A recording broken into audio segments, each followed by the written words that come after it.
Welcome to the Grid Unlocked, where the future of transport meets renewable energy. And it's brought to you today by Drax, the renewable energy company. And Drax have put together a team of real EV experts that it's my privilege to be with today.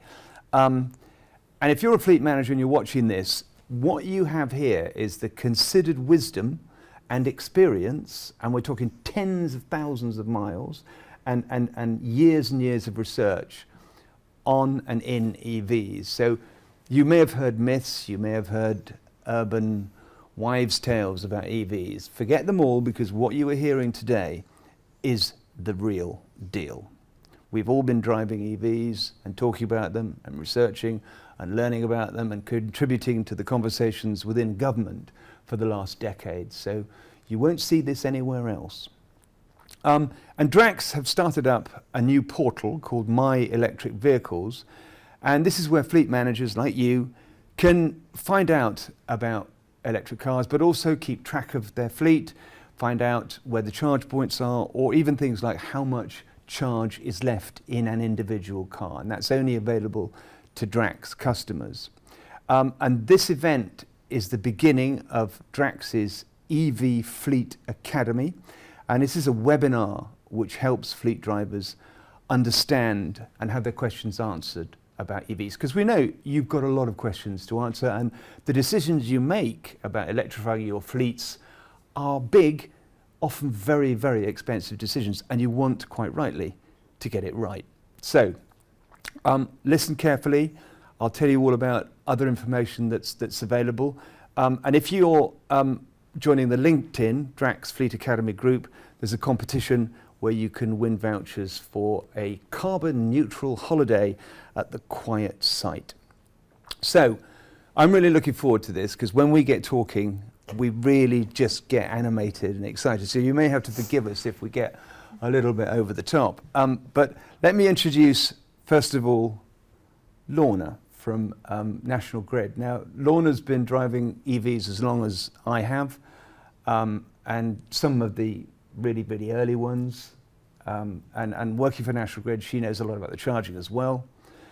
Paul from Innovate, you've been researching and working with government on EVs, and you've got some really interesting things to tell us, and an exclusive. So stay with us, because you've got an exclusive number that we're going to tell you today, which you won't have heard anywhere else.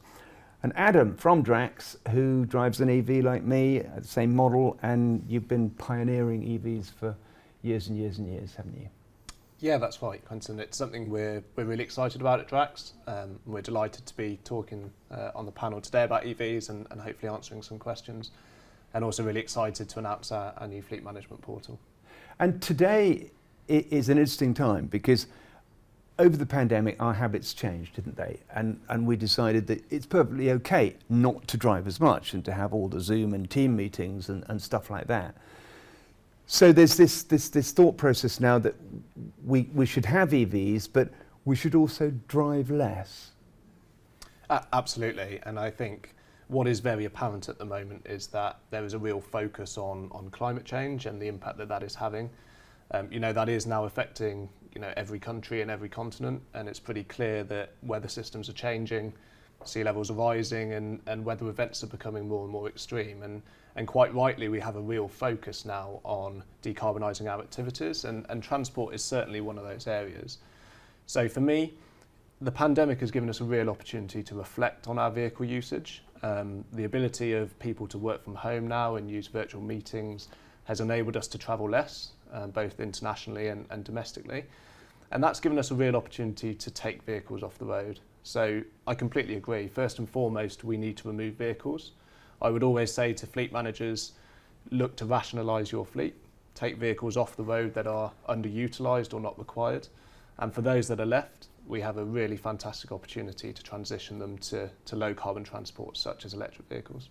It's an interesting thing to get your head around, isn't it? That I'll have an EV and I'll drive it, but I'll also drive it less, because that's part of it, isn't it? Your carbon emissions and your tailpipe emissions are obviously much less with an EV, but if you don't drive it as much, that's good too, isn't it?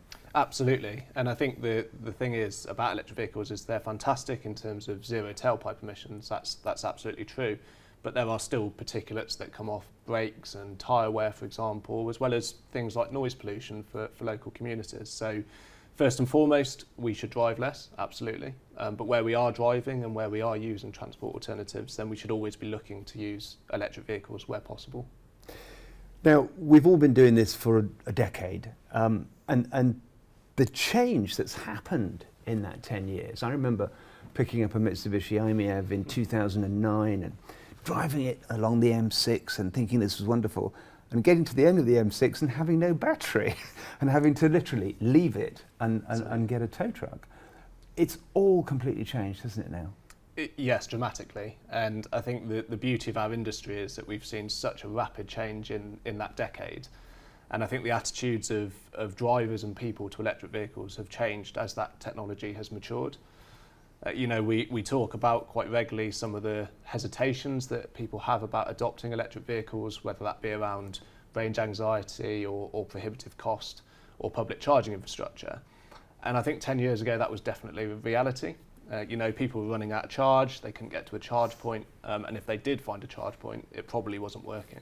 Or it was a 3 kilowatt one, which would have taken you 7 weeks to charge a battery. Absolutely. And that's not where we are today. We're in vehicles that are doing in excess of 250 miles. There's thousands of charge points on the road, and workplaces and homes and destinations are adopting this new technology, which is great to see.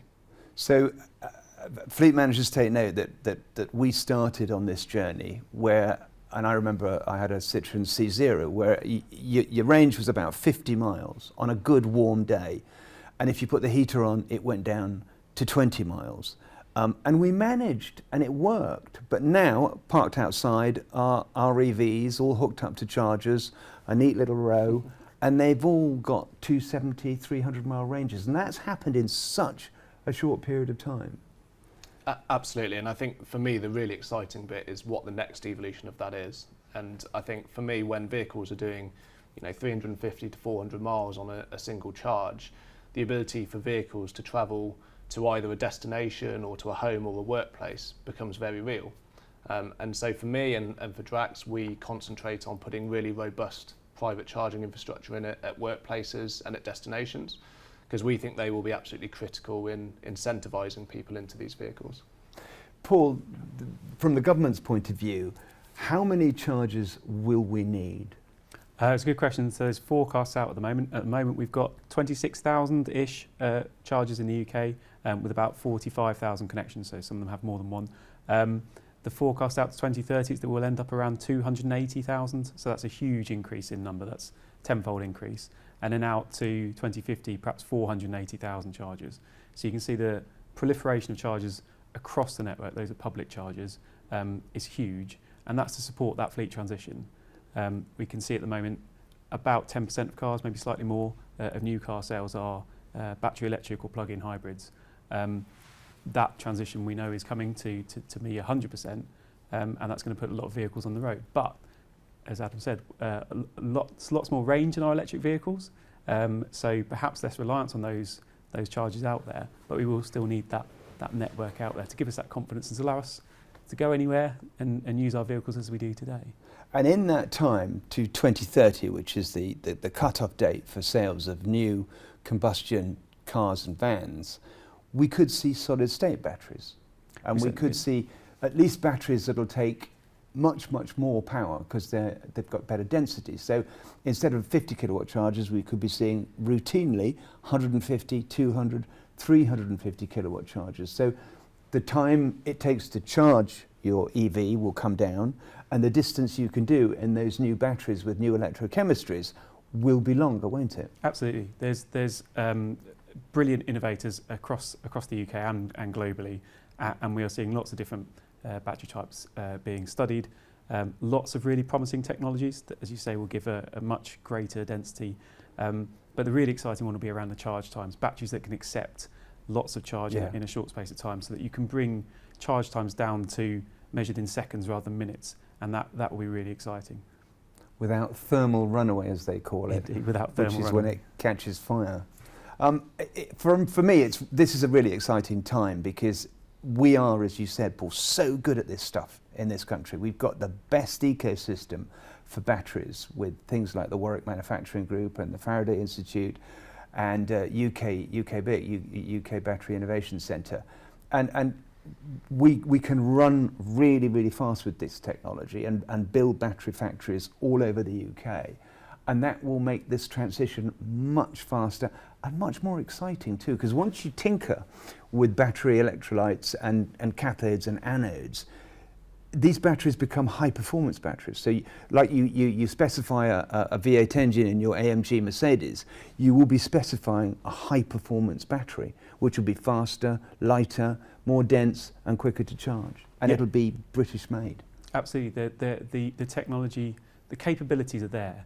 And we need to harness those, but we're not very far away. The Warwick guys that you mentioned, Warwick Manufacturing Group, did some great work using the same cells in JCBs as they did in the Ariel Atom and across other production cars as well. So you can use the same building blocks to give you different performance characteristics depending on what you need. And it's really exciting to see those turning up in real life. We've got 100 different production vehicles to choose from in the battery electric state at the moment, and lots more coming down the line. So it's great to see these turning up in real life. It's so exciting because once you've cracked the EV battery, then we look at maritime, then we look at aviation, then we look at energy storage, static energy storage, and it's going to literally change the world. So if you're sitting there thinking, well, I don't like this change, I'm really uncomfortable with it, it's going to be such a commercial opportunity for this country. And it's going to produce such employment, such GDP, such clean air. I mean, it's an irresistible challenge. It is an irresistible challenge, and I think that the thing we were talking about before the event earlier as well is the pace of that change as well. 2030 is really not very far away, and we've got to change a lot of things very quickly. But that's a really exciting opportunity to gain that value for UK and UK companies. But for us as consumers to get those better products, for us as a society as well, to benefit from that clean air that battery electric vehicles bring. So the next few years are really, really exciting in terms of that journey. And do you feel that, Adam, for Drax, is this going to be your time in the sun? Yes, I think so. And for me, it's a collision of the renewable energy industry and the transport industry. So for me, this is where Drax can really support UK businesses in making the most of renewable electricity supply and coupling that with low carbon technologies such as electric vehicles. I think the other thing that I would just say on the back of all this is that ultra rapid charging is absolutely essential to incentivise confidence in people. When people can get into a car and know that they're going to be able to charge as and when required, that will obviously enable people to drive these vehicles. But we must also remember that by far the most cost-effective way of doing this is to charge when there is charge available. So by plugging in, overnight, for example, and allowing that vehicle to charge over a period of 12 hours while it's idle, is a very cost-effective way of doing it. So rapid charging on public highways to get people in the car is absolutely essential, but we've never had the opportunity to have a petrol pump in a garage. And that's a real opportunity for us as EV drivers to provide stability to the renewable grid. And most people charge their car at home. I think it's 90% of people charge at home. But that having rapid chargers on motorway services and conveniently located, I think is important. But I mean, I very rarely charge on a supercharger. Only when I've got a really big journey and I have to do it, like up to Northumberland or something, and you have to stop. Absolutely, and you've mentioned we've all turned up in EVs today, and by having a workplace that is equipped with EV charging infrastructure, it takes range anxiety and the concerns you have about charging away completely. So for me, public charging absolutely is essential for certain journeys, but actually in the UK, I think workplaces and homes are going to be predominantly where a huge amount of charging takes place, and that's where we can support customers. So Lorna, you've got some very interesting inputs, haven't you, about EVs, because you're a fleet manager for National Grid. Mm-hmm. And just tell me how many electric cars you have on your fleet now? So as at the end of August, I had 515 electric cars. Okay. Which was the first time ever my pure EV vehicles outweighed my pure ICE vehicles. So your EVs have overtaken your combustion. They have. Now, Let me just ask you this question. I know the answer to this, but I just want you to hear it from Lorna. You didn't have to offer any incentives to your drivers to switch, did you? No. So when I joined National Grid, it was 2 years ago, we had 7 electric vehicles on fleet. 7. 7. One of those was Graham Cooper's. So yes, we had 7 on fleet. So it was taking the marketplace. It was taking my board on the journey. It was talking through the total cost of ownership for it, because you have the corporate tax side to play into it as well. So all I did is balance the book. There's always talk of a high-end upfront cost of an electric vehicle, because let's face it, they are more expensive. So we can't shy away from that initially. So all I did is I took the savings predicted from the benefit in kind and the corporate and the running costs. I didn't even take into account the savings on fuel. That was just a bonus. Whoa. And I took all that money and put it on the front end of the vehicle, which meant more vehicles came into scope for the drivers. And when the Tesla popped into my staff grade, within a month I had 120 ordered. So I haven't done anything, and like what Adam said there about incentivising, I didn't. I'm a horrible fleet manager. I don't give them home chargers. I point them to where they can get the grants and everything else. It's an individual choice whether they want to or not. Also, I'm not going to worry about if they move house or anything else, and it removes some of the social discrimination. So I don't do it. I only pay them at the AER rate. So I don't top up, I don't do anything else. So if they choose to use expensive Ionity public chargers, then that's their choice. They get paid at the AER rates. I want my life as simple as possible as a fleet manager. So being as horrible as I am, I've still managed to get nearly a third of my fleet in 2 years into EVs. So, any regrets, any resistance from your drivers, any kind of buyer's remorse? No buyer's remorse. Maybe one person that just couldn't quite make it work with the type of job they were doing and some of the tools they were carrying around. So again, it's down to the personal choice bit. And you're always going to get that driver that resists change no matter what you do, wants to bury their head in the sand, doesn't want to get rid of whatever it is they've got. On the other extreme, you're always going to have that driver that is sending you emails every single day justifying why that particular electric vehicle should be on fleet for them to have. And then you've got everybody in the middle that you give them the solution, they take their vehicle, and it's a corporate car. So for you and for National Grid, that conversion from 7 EVs to over 500 has been without drama? Without drama. And the benefits, just tell us what the benefits for the company and for the drivers are, because driving an EV is a more kind of relaxing, gentle experience, isn't it? I drove to France in a Tesla the other day, 760 miles in a day, pretty naughty, but we had to stop 3 times for charging. And you come out of it and you just don't feel as knackered or as wasted as you do in a combustion car. So tell me about that. You are not as stressed out. So there's several ones. So we've got EVs on commercial fleet as well.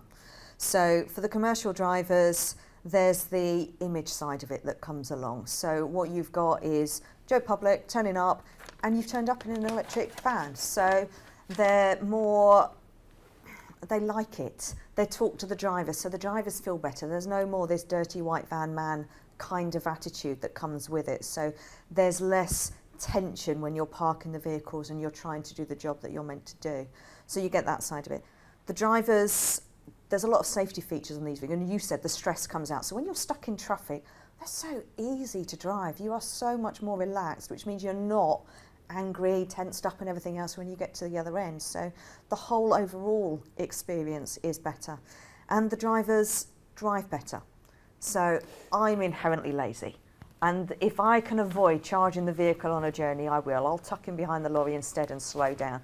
And the rest of the drivers do that. And we saw that in particular over winter. So you lose some of the range over winter. And what was happening is they weren't charging any more frequently. What they were doing was slowing down or changing their way they were doing the driving, so they didn't have to do that extra charge. Because I don't think there's been enough work on this, and I don't know whether Paul and Adam agree, but you are a safer driver when you're in an EV. You're calmer, and you're trying to harvest range as well and see how many miles you can get to one charge.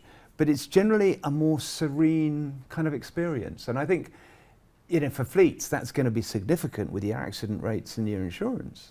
It is, because you get all of that side of it. So it's trying to get now that balance between that whole driving experience. And don't forget how many safety features are in these new vehicles. Yeah. They're pimped to the hill.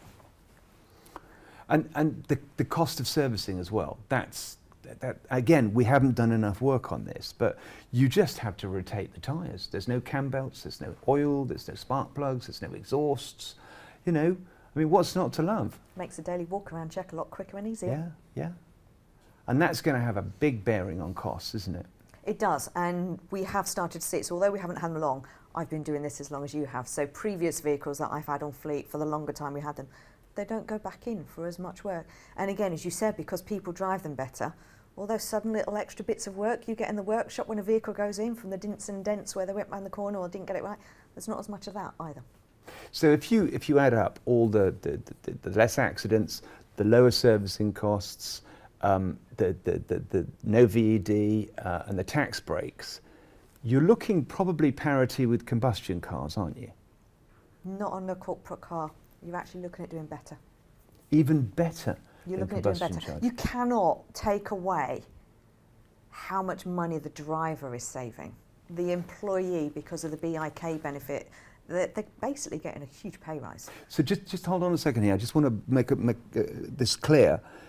You are saying, fleet manager from National Grid with 500 EVs, that for you it's cheaper to have an EV on the fleet in your company than it is to have a combustion car. Yeah? Yes. Wow, you heard this here first. Go on. No, it is. As you said, it's that whole life cost. And what I did to get those vehicles on fleet, I took all of the predicted savings from the corporate side of it, the tax benefits, the write-down allowances. So as a fleet manager, you really need to talk to your tax expert and your finance person and make sure you can get those numbers to stack. And you bring all of that and stick it at the front end. What you then do is you're acting as a catalyst to get even more of those vehicles in, so you get those benefits sooner. And although those benefits will change and disappear as the grant starts to go and some of the other bits and pieces, the price of the vehicle will come down because you've gone into mass production and you've gone into mass market. So the whole lot shifts and balances. So right now, at least for the next 4 to 5 years, it is cheaper to put an electric vehicle as a company vehicle on your fleet. So that's another huge myth busted then, isn't it? That everybody says, I can't have an EV, they're far too expensive. But when you factor all that in, and let me ask this question, Lorna, did you factor in the profit on disposal against the write-down cost? You see, now there's another thing, everybody. All the data I'm seeing at the moment is that EVs have risen in price. The Nissan Leaf that you and I drove for those 3 painless years, they have stayed, second-hand values, more or less static for 3 or 4 years, and they're starting now to go up. They haven't depreciated. And everybody said, oh, they're going to go down in value and you lose your shirt if you buy an EV. But quite the contrary is the case, isn't it? And I did look at it. So although I said no, I did look at it, but there were some assumptions I had to make. And I decided the risk and the amount of effort to go into that, I'd stick with leasing EVs because actually it did everything I needed it to do. I also consciously chose to do it for 3 years still. So I had options. Did I go 4 years? Did I spread the cost out more? And I chose 3 years because that's what we currently are. It's what we used to. But it also means the newer tech comes in and I can feed the second-hand market quicker, which means we get to the mass adoption quicker, which means we get into the charging infrastructure quicker, and we get to our net zero targets quicker. How tremendously altruistic of you. Very good. National Grid feeding the second-hand market so more people could have EVs. I think the other thing, Quentin, is we're seeing a real robust second-hand market because people's confidence in that battery technology is so much higher than it was. And you know, we can look at the vehicles we've driven, and you know, we can do tens of thousands of miles, and we can see very minimal degradation in that battery, and they're still, you know, very capable as an electric vehicle. And you know, when we started in this industry, there was always some concern that that battery might only have a life of 7 to 10 years. But we're seeing that improve all the time. You know, manufacturers are coming with 100,000 mile, 8-year warranties. They're very, very proud of their battery technology. And as drivers, we're seeing that they're very capable even after that period of time. And I think that's given huge amounts of confidence to the market. It's really interesting, Adam, isn't it?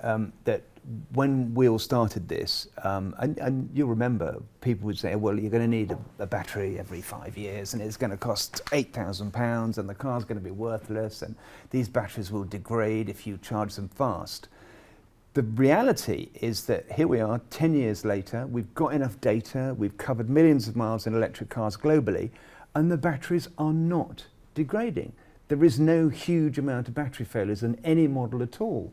And there are testers out there with 300,000 miles on the original battery pack, and Leafs in taxi firms with 350, 400,000 miles on the original battery pack. And I spoke to a lady called Isabel Sheldon, OBE, who works for British Volt, and she said the reason that they're lasting is they were so over-engineered in the first place that we've got to a situation now, 10 years down the line, that they've probably still got another 10 years to last. And when they do fail, which I guess inevitably they will then be redeployed, won't they, and harvested. Because people say, well, what about this toxic pile of old EV batteries? What are we going to do with that?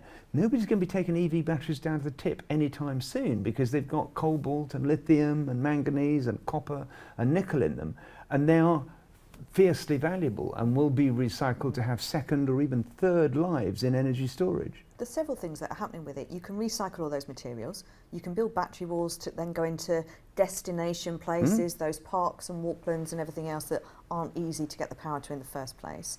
But going back to the vehicles, although I already said about the technology shifting and you go through and we move, those early Leafs we drove, there's still going to be a population that only ever pop to the shops or do those small mileages. And even in the commercial world with the vans, you take the Mercedes E-Vita, the first one, AC charging only. But actually it's a brilliant vehicle for the likes of Royal Mail to buy second hand because they only ever do 50 miles in that week. Yeah. So it works because there is always, and I used to think of it as like a bullseye, you've always got a set of vehicles that are only ever going to do the majority of their life at 50 miles in a week. And then you gradually gradiate out through your circles. So all this talk about range, need the bigger ranges, only a certain amount of population need that. Everyone else are in these, the same as the big vehicles. Actually, those little Amys that are coming through and the little vehicles, you know, a Renault Zoe is perfect for around town city driving. You don't want an Ioniq 5 for that, it's too big. So it's the different technology coming through, and there is always going to be a place. So again, for those that are worried about early vehicles suddenly being old tech and throwing it away like your mobile phones, actually, there is a marketplace and still there will be for some considerable time. It's interesting that there is this misconception that I've got to have a car that will do 450, 500 miles, because that's what I get from my petrol car. But when do you ever do 500 miles in one stint? You know, you stop, and you stop and you can charge. It takes me, and I perhaps shouldn't have confessed this, but it takes me longer to eat a KFC at a motorway service station than it does to charge my car. So there it is, another that you heard here first. Quentin Wilson likes KFCs. So it isn't an issue now, is it? It's not. And anyone operating commercial vehicles know that you should be stopping regularly anyway. You've got your working time practices that you need to go in through. So there are certain things that stop you driving that. And if you've got drivers, and I've had one or two, like I drive, it's like, why are you doing that in the first place? That means you're only working for 2 hours when you get to the other end. Yeah. So there is no way. So take COVID as an opportunity. Take everything we're doing now as a way of just reevaluating. These are my essential drivers, because we know they're the ones that worked through COVID. These are my perk people. These are the ones that can be at home and look at trains and taxis and other methods of getting around, walking or scooters. And then just reevaluate what's needed. And then also, do I have to do that 5-hour mile trip, or can I Zoom call it now? I managed to do a whole bunch of stuff through new tech and walk around visits on sites with a mobile phone. Yeah. And taking the cameras and zooming it and saying, look here, you can do an awful lot now that you couldn't do before because COVID and IT have enabled us to do it. It is kind of end of an era, isn't it, where we used to just feel we had to go to that meeting and we had to strobe down the M1 or the M40 because we're late, burning all this petrol, working ourselves up into this white heat of stress. And now we've got the technology where we can have these remote meetings and the cars that will make you feel just, you know, really relaxed when you get there. I think it's really important to get the right vehicle for the right journey. So we can still get vehicles that can strobe you down the M1. I've not heard that phrase before, but we can still get your vehicles to do that and get you that range and supercharge your way down, and you can be driving 24/7 around the country. That's fun. It is still possible, but for most of us, most of the time, and for a lot of fleet vehicles, if you understand how the vehicles are going to be used, then you don't need that. The average journey in the UK is 7 miles. Most of us don't go anywhere near the 250, 350, 450 mile of our petrol tank. So I think from a fleet point of view, it's about understanding how you're going to use it. From an individual point of view, it's about understanding how you're going to use a vehicle. There are going to be some cases where you will want to go further, and understanding and planning how you're going to manage those situations as an individual. Like, I want to go on holiday to Cornwall, how will I get there? Or perhaps I'll drive down and I'll plan my stop, and I'll know that I'm going to have my KFC here. I can still get there, I can charge. And as a fleet manager, I'm not a fleet manager, but I would hope that you would, the more understanding of your fleet and how they're operated, you can find these are the vehicles that are right for the first electric vehicles that I'm going to deploy. They're the ones that have got the use case that matches EVs best, and then from there you can work your way out a bit like your bullseye, finding more and more vehicles you can apply it to. Fleet managers have always had a mantra: right vehicle, right job. That mantra's changed, but it's only changed in the sense 2 more things have been added to it. So it's right vehicle, right job, right fuel type, and right time. And the reason I say right time, we're having this discussion now.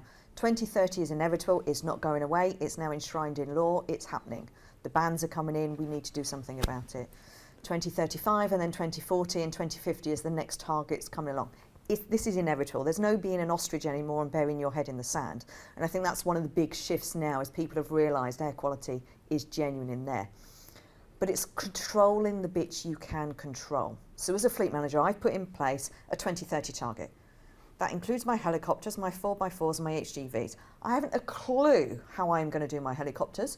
My 4x4s, I know I'm not even going to touch for the next 2 to 3 years because there is no solution. They're working on it. The F-150 in the US, the Rivian's great, but they're not here in the UK and they're probably too big for our roads and what we want to do anyway. So control what you control. It's inevitable. Get on this gravy train, because if you don't, you are going to be so far behind. But don't panic. In the same way, don't panic. Panic. Do what you need to do to get there. And all it means is, I have some vehicles coming up for replacement next week. I have a look at them. Is there a solution out there? Is the solution in a year's time? So do I extend by a year, or do I change it and buy another ICE vehicle today, because actually my next reiteration will be in time for my next vehicle? So don't panic about it, but make sure you have a plan. And there's no excuse, because there's so much information now available, and Drax, you're providing all this free to Drax customers. Anything you need to know about changing your fleet to electrification, it's here and now, isn't it? Absolutely. Let's just talk quickly about V2X and V2G. You've made a lot of progress in that, haven't you? Yeah, sure. And for those that don't know, so V2G or vehicle to grid is the concept of providing power back to the local energy networks or the national grid directly from the vehicle of that battery. So quite often fleet managers will hear their vehicles called batteries on wheels. It's quite a common term now in our industry. And fundamentally that is what it is. It's an electrical storage device that happens to be attached to some wheels, which means you can take energy from one place and move it to another place. But for a while this was kind of sci-fi, wasn't it? That we're not going to be able to do this, we can't charge our cars up and then charge them back into the grid. But it is a reality now, isn't it? It is a reality. I think there's some things that we need to overcome in terms of hurdles to make it a mainstream reality. But the technology works, it operationally works, and we see it as a really valuable part of the ecosystem here at Drax. So we've talked about the renewable energy system and how that's decarbonised and become more intermittent in its nature. So as we've decarbonised the grid and we've introduced more solar and wind, we see the intermittency of that generation increase. And therefore we need to look for other solutions, and that may look like flexible demand, which EVs can do. So they can charge when there's an excess of power and not charge when there's peak demand. But second to that is we need to look at storage. And we need to be able to store the intermittent renewable generation when there's an excess and release it when there isn't. And for me, this is... Let me just stop you there. Currently, that renewables isn't stored, is it? That's why you can get your electricity cheap late at night. Correct, yeah. And as the intermittency of the grid has Yeah. increased, it's become increasingly more difficult to balance the Right. supply and demand. And electric vehicles really play into that. So they have the ability to take generation where there's an excess of renewables, and they're able to discharge that back at periods where, let's say, the carbon intensity of the grid is perhaps less favourable. So for me, it's a technology that we're really excited about. But further to that, when you think of it as a storage device, it's actually a really cost-effective way of doing Yeah. it. Because at the moment, when you look at stationary storage and you look at batteries, Expensive. they're expensive. Yeah. It's really costly and quite prohibitive. Whereas with a vehicle, you've invested in that as a vehicle, and it needs no additional investment in hardware to actually make it suitable for V2G purposes. And there is now a financial incentive to do that, isn't there, Paul? And you're going to tell us, this is our exclusive bit here, that putting your power from your car back into the grid can, over a year, make quite a bit of money. And you've done the research on this, haven't you? So tell us about that. We've enabled the research. Lots of Okay, excellent companies have done the research. Very similar to Drax, there's been studies at a fleet level, but also at a domestic level. And one of the most exciting ones was the largest trial in Europe, trialling vehicle to grid. And the team showed a saving of £420 per vehicle per year. Per year. And that's just through things like, most of us say don't drive very far in an average day. If you return home with your battery half charged, at peak time for a grid is when people will return home and start cooking their tea and things like that. If we can use some of the electricity from the car, that's a way of taking off that peak, avoiding power stations and those sorts of things that new power stations, and you can then charge up overnight when there's excess electricity, and that has a benefit for all of us. It avoids that cost of building 1 or 2 extra power stations by having all of those mobile batteries available to the grid to just balance things out and smooth So over £400 on average. And what was the size of this study? This was 350-ish Nissan Leafs across the UK. So one of the biggest in the world, if not the biggest. Yes. Yeah. Yep. And who would get the money for that? Sorry to be mercurial about this. If you've got a company car and you make £400 a year from selling the energy back to the grid, does that go to the driver or to the company? Well, I guess that would come down to your individual Company policy. relationships. Miss Hardheart over there, what would you do? You'd take the dough, wouldn't you? No, I wouldn't, because logically, when you think about all of that, that's coming from the homeowner's energy. They're only claiming that E, right, on the mileage they drive. So therefore, anything they make going back in, well, they've paid for in the first place, and it goes back. As long as you haven't got a smart arse out there that actually figures out, if I do this, this and this, and then I get, then yes. But if you add all that up then into the whole total cost of ownership, we really do have a situation where EVs are now getting really, really, really cheap compared to combustion cars. You do. And the more we can get that at the front end, as I said, the more it changes going down the line. And this isn't new, is it? So I remember going around the British Motor Museum with my son not that long ago, taking a picture of a workshop in the early 1900s, and below it is a caption that talks about how early adopters of automobiles were the rich, how they all had to have their own fuel at home because there were no fueling stations for the masses. It's true. So everything we're going through now is not new. No. And we are all on that early uptick, that And if early adopter side. Yeah, it isn't new. And back in the 1900s, most of the cars were electric because they were easy to start. And you couldn't get fuel, and you had to store it at home. And there was a charge map, I've seen it, 1901 of New York, of all the charging stations. And Thomas Edison, you probably don't need to know this, but I'm going to tell you anyway. Thomas Edison and Henry Ford were working on an electric car, and they both piled loads of money in to prototype this. But then the old problems of the weight and the range, etc., confounded them. But they were certain that there was going to be a mass market electric car, and then of course the Model T came along. So it's nothing new. We just are doing it differently and faster. Path of least resistance. I might argue we're not even on the early adopter point at this point. We are starting to see early mass adoption, if that's a thing. We're on the early part of mass adoption. Part of the uptick. Yeah. Because we're seeing that the amount of EVs that are being sold, it's over 10% of our of our new vehicle sales. 2030 is really not very far away, so this is the time to understand these vehicles if we don't already, to really understand it, because they are going to be very common and very boring very soon.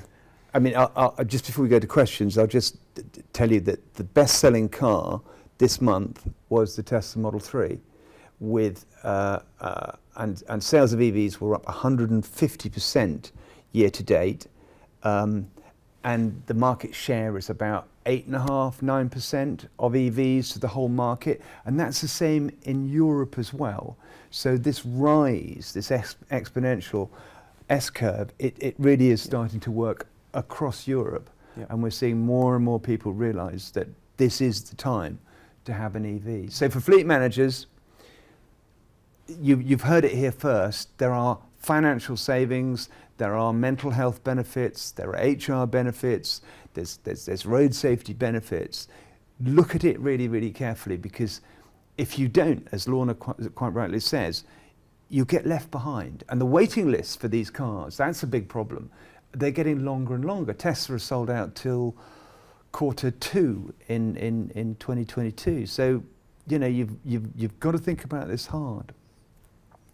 So look, I've got some questions here.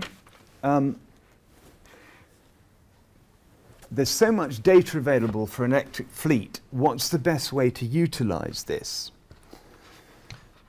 So I can kick off with that, because I think one of the things reflecting on all the conversations today is we're all very consistent in our message that electric vehicles from a total cost of ownership perspective absolutely make sense. But for some of our fleet managers, they're being asked to do things that perhaps they've been uncomfortable with historically and perhaps don't have the experience in. So suddenly they have to be experts in the vehicle and how that vehicle operates. But now they also need to be experts in the energy industry and the charging industry and how that all comes together as an ecosystem. And as Lorna quite rightly says, the first probably stumbling block is actually getting the board and getting the investors on board to actually move to electric vehicles. And for us, there is support available to support fleet managers in doing that, but that all comes down to data.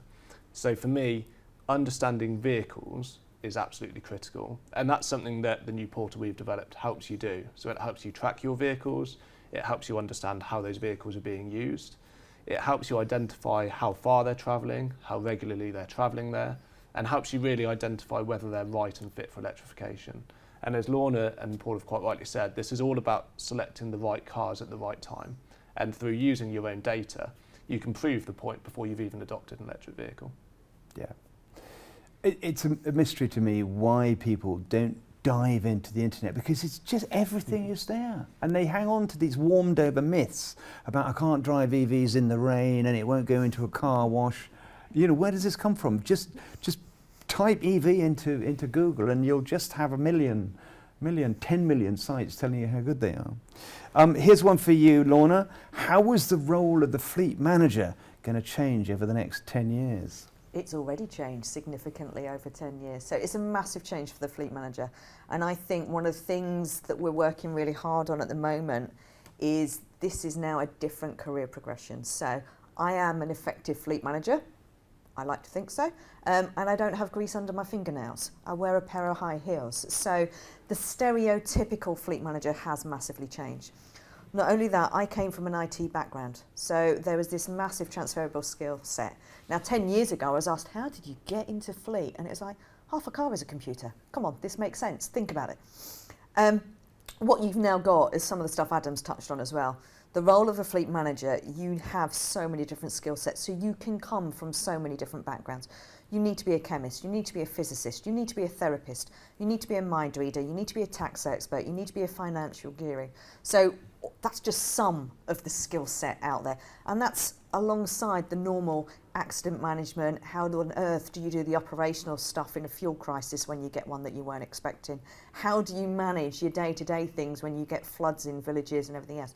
You've still got your operational day-to-day bits, but you're now a strategist. You're constantly looking at what's next, where the legislation is, so you need to understand what's changing there. So what you've now got actually is almost a fast track to an exec level, because you have that holistic viewpoint of what a company needs to do and how you're going to support it. So you're shifting everything quite a lot.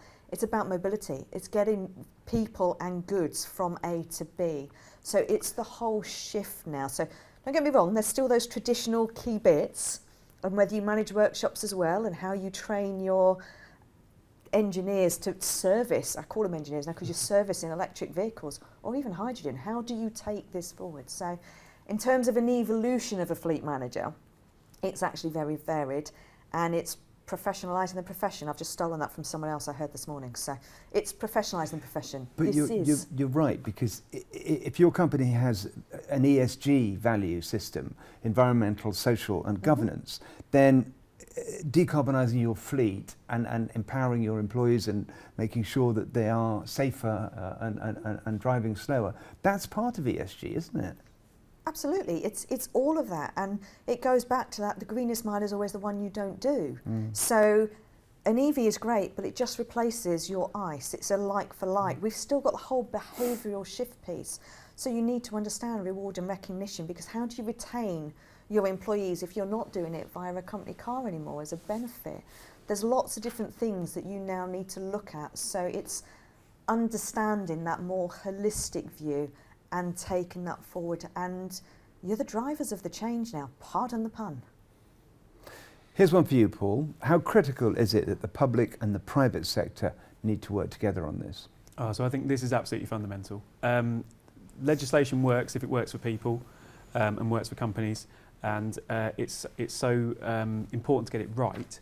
You need the public, the civil servants in effect, at local government and the national government, working with and understanding the people who are innovating, bringing forward the new products and services of the future, so that they work to develop the right standards and work to develop the right legislation that maximises the benefits for everyone. There are ways of bringing in EVs in a way that adds more benefit for everyone, with early consultation, early discussion to bring in the right standards and the right ways of operation. One of the examples perhaps is in charging. You needed to have the flexibility of different ways of charging to start with, to encourage people to innovate, to get to different ways and develop better methods of charging. But after a time, you need to start to consolidate back and allow that universal use of different chargers. You can't do that too early, otherwise you fix on the wrong thing or a substandard one, and there's better ones out there. But that you can only get that with that constant dialogue between the people who are making the rules and the legislation and the people who are there inventing it. So it's really important to have that conversation going on all the time, frankly. And there is this view, and I firmly support it, that you can't force people to drive EVs, and there will be loads of people who will never drive an EV, and that's fine. But you've got to incentivise them to make the behavioural shift, and that means working closely together. It does. It will be interesting when we get to 2030, 2035 and the people who are resisting at that point. I think what the companies who are developing the products need to do is make sure they're delivering the right product for that person. Yeah. So to understand why that person is resistant in the first place, what is it they're looking for from their vehicle, and to deliver a product or a service that meets that need. It might not be meeting it directly, it might be meeting it in some other way, but you've got to get that customer satisfaction. And companies, they're very good at finding a way to find the right product to sell to people. They want to satisfy their customers. If they satisfy their customers, they make money and they continue. So I think there are ways out there of companies will innovate and they will find the right solutions, and that's good for all of us. It brings the right products for us all, but again, it needs to be in consultation with. And those people who hang on to their petrol and diesel cars may find that the price of petrol and diesel is astronomical, and that's another thing that's going to happen. As somebody who's campaigned for lower fuel duty and VAT for 10 years, I think it's happening now. We can see it. The prices will go up, and that'll be a disincentive. Adam, should it be businesses who are responsible for electrifying, or should it be the public, or is it a combination of the two? Who leads in that situation?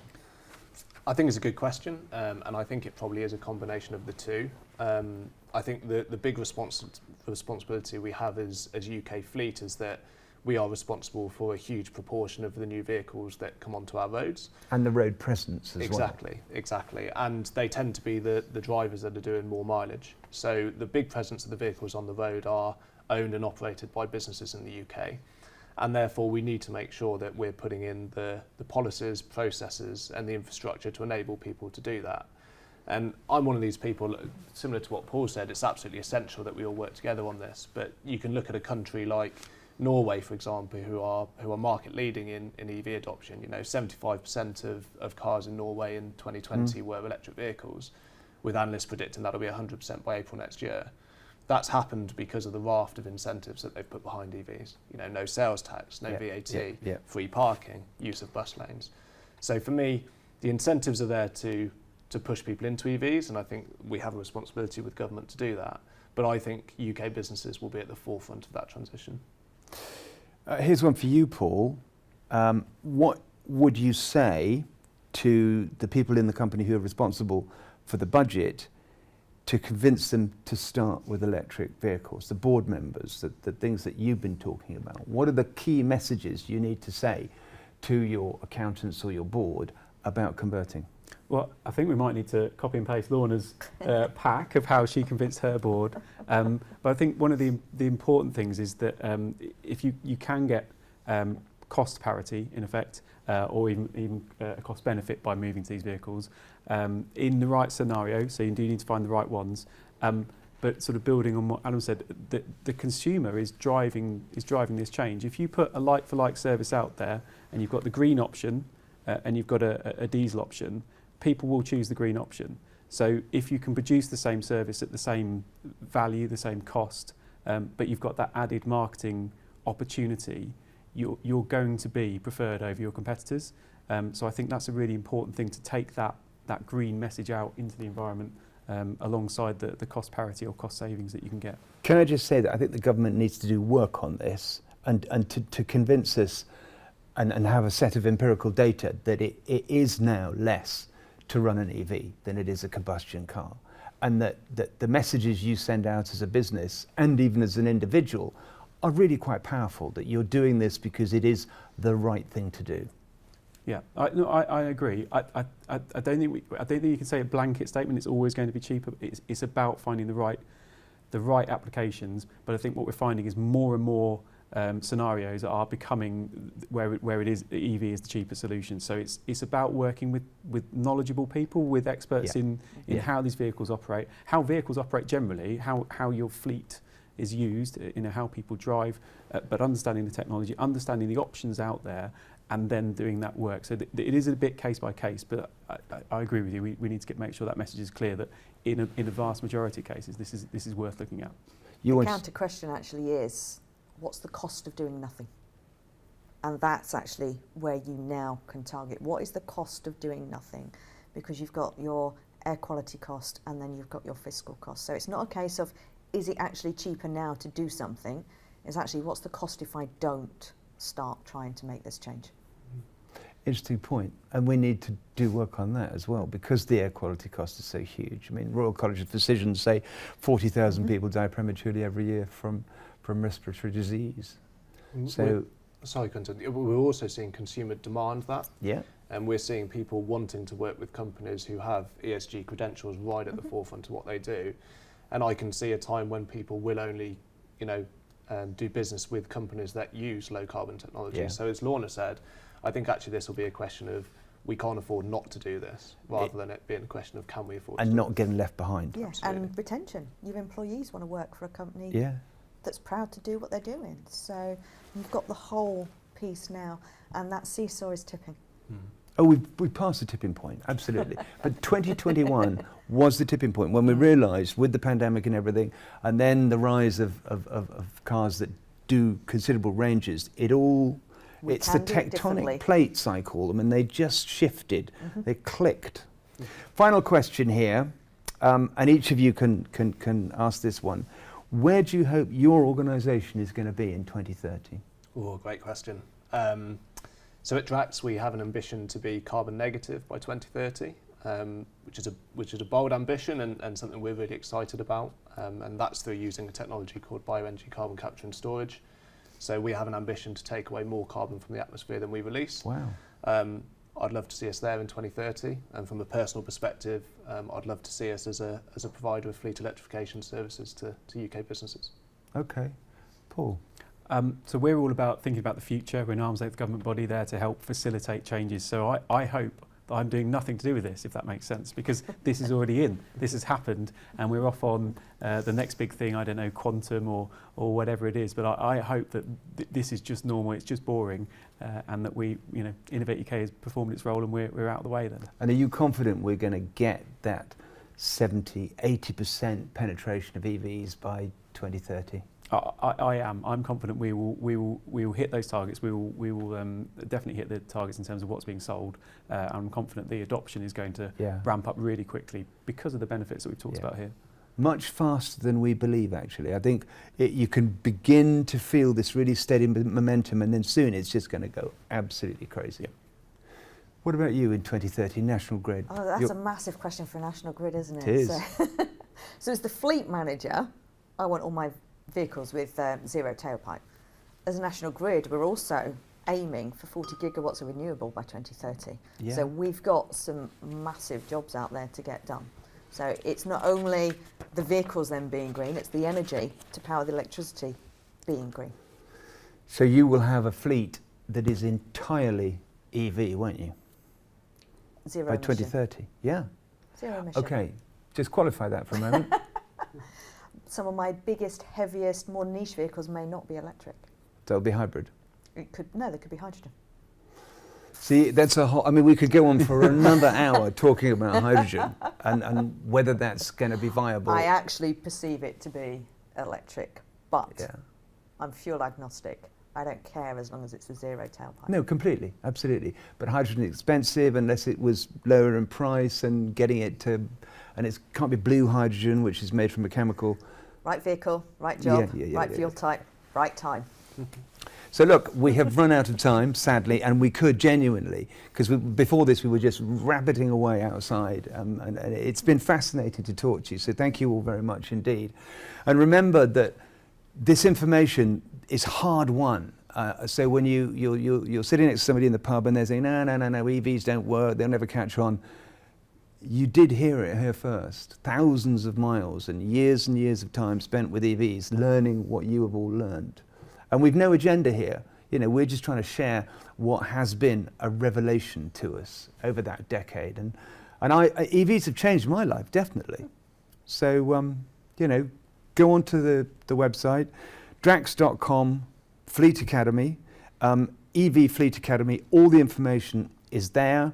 Remember the LinkedIn competition, the vouchers for the holiday and the carbon neutral quiet site, and just don't be afraid of this change, because it's and we all share this vision, this horizon we've got here is so exciting for the UK, and being part of it is just going to change everything we do and the jobs we can create, the economic activity, the status in the world, because, and forgive me if I sound too patriotic, we do batteries and EVs better than anybody else in the world.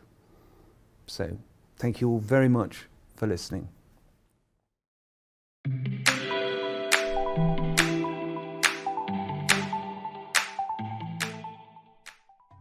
The Drax Electric Vehicle Portal is an easy way to manage your fleet and charging network in a single place.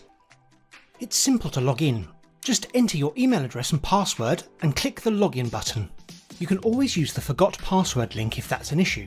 For anything else, use our easy to find help email link that's on the portal's first screen. When you log into the portal, you can access the dashboard for your electric vehicle fleet and charging stations. The portal lets you see your stations and EVs simultaneously in the same window. Map View allows you to see and filter your view by several categories.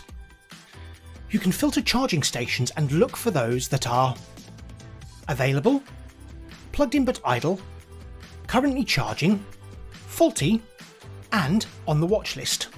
Think of the watch list as a measure of the network's heartbeat. If a station misses 2 heartbeats, it's placed on the watch list. This station may require just a simple restart, or the missed heartbeats might signal a more significant fault. Either way, the watch list allows for quicker responses or repairs, which keeps your fleet on the move. You can filter the EV panel by stationary vehicles, those in transit, vehicles that are charging, any vehicles under 30% charge, which allows you time to get the vehicle to a charging station, and any faulty or unplugged vehicles. By toggling the panels on or off, you can focus on stations or electric vehicles individually. The portal also allows you to interact with the map in an intuitive way. Hover over any of the charging stations or vehicle icons on the map and it brings up a high-level view. You can zoom in and out to focus on a specific area or asset by using the plus and minus buttons in the lower right of the map view. When you want to look for a specific asset, you can always click the List View button in the upper right to see all the assets, with each asset's additional information displayed by hovering over the line. From the List View screen, it's easy to export to a CSV file or PDF. Toggling on and off here will allow you to efficiently export only stations or vehicle datasets. Back to the map view. Click any of the icons and auto zoom quickly takes you to that asset's location and shows the left-hand panel with more details about that asset. For charging stations, you can see details about how many ports it has and, by expanding the port itself, additional information about its output and the time and date it was last used. You can also see its average use in percent, as well as its address and quick link icon to the station's more in-depth report by clicking the button at the bottom of this panel. Clicking on an EV's icon, the left-hand panel gives you details of the vehicle including charge level, range shown on the map by the blue outlined circle,